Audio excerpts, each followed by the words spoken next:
Halo teman-teman, senang dapat menjumpai teman-teman di dalam acara Youth for Christ. Bersama saya Pendeta Ubaja Nathanael dari GKI Wonosobo. Bagaimana kabarnya hari ini? Kiranya teman-teman berbahagia ya. Renungan kita kali ini ditulis oleh Pendeta Ayub Sektianto. Renungan ini berjudul Cuma Bisa Mendoakan, yang didasarkan pada Mazmur pasal 72 ayat 1-7 dan ayat 18-19. Sebelum merenungkan firman Tuhan, mari kita berdoa.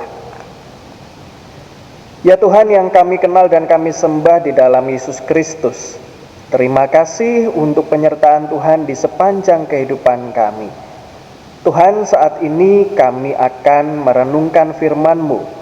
Bukalah hati dan pikiran kami, sehingga kami dapat menerima firman Tuhan dengan baik. Terima kasih ya Tuhan, di dalam nama Tuhan Yesus kami berdoa. Amin. Teman-teman yang terkasih, yang menjadi pusat refleksi kita dari renungan ini adalah Mazmur pasal 72 ayat 19 yang berbunyi demikian.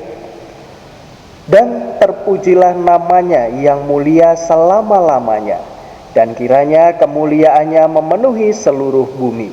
Amin, amin. Ada sebuah ungkapan, maaf banget ya, aku gak bisa datang, cuma bisa mendoakan semoga acaranya berjalan lancar. Kalimat tersebut atau yang serupa cukup sering kita dengar diucapkan oleh seseorang sebagai alasan atas ketidakhadirannya dalam suatu acara. Sekilas kalimat ini terdengar wajar, bahkan mungkin sudah dianggap sebagai salah satu bentuk sopan santun untuk meminta izin. Namun berdoa atau mendoakan yang seharusnya menjadi landasan utama dalam menjalin relasi yang erat dengan Tuhan, berubah menjadi sekedar basa-basi atas ketidakhadiran seseorang.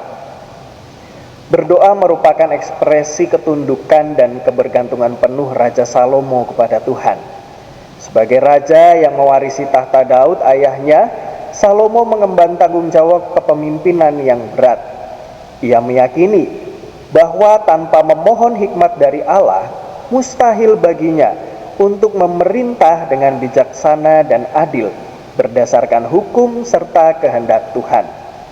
Salomo memohon agar melalui hikmat yang dikaruniakan Allah, ia membawa bangsa Israel menjadi negeri yang makmur dan sejahtera.